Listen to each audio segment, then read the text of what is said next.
안녕하세요. 강문혁 변호사입니다. 오늘 제가 준비한 주제는 심신미약의 경우 무조건 감경되나요? 입니다. 심신미약이라는 말은 많이들 들어보셨을 거예요. 이게 바로 형법 제10조에서 정한 법률상 감경사유라고 하는데요. 심신미약 상태에 있으면 판사가 형을 감경한다, 이제 그런 의미예요. 그래서 사실 과거에 굉장히 심한 논란거리가 되기도 했습니다. 대표적으로 이제 2008년에 조두순 사건이 그랬었죠.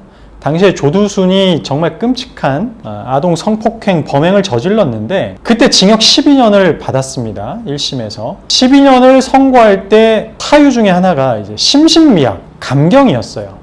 당시에는 심신미약이 인정되면 감경해야 한다, 이런 의무적인 감경 사유로 정해져 있었습니다. 그런데 이제 비판의 소지는 굉장히 많았죠. 술에 만취했다고 해서 심신미약을 인정해야 되느냐? 법에 그런 규정 없거든요.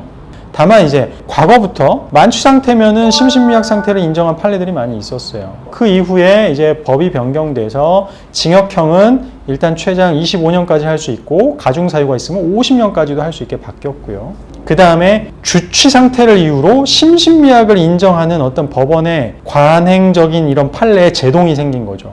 자, 다시 주제로 돌아와 보겠습니다. 그럼 지금 심신미약이 인정되면 무조건 감경되나요? 아닙니다. 아닙니다. 그 전까지는 심신미약이 인정되기만 하면 판사는 법에 구속돼서, 형법에 구속돼서 무조건 감경을 해줘야만 했어요. 그런데 이제는 의무적 감경 사유가 아닙니다.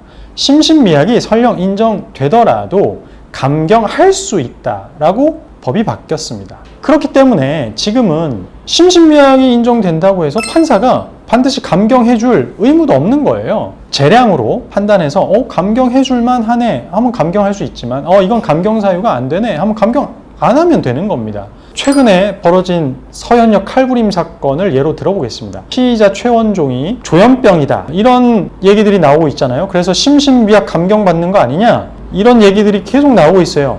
하지만 현행법상 감경 안 해주면 그만입니다. 조현병을 이유로 심신미약 인정할 수도 있겠죠. 실제로 실무에서는 조현병, 즉 정신 이상으로 이게 막 사물을 제대로 변별할 수도 없는 상태다 해서 심신미약 인정을 많이 하는데 반드시 감경해야 되는 건 아니라는 거죠.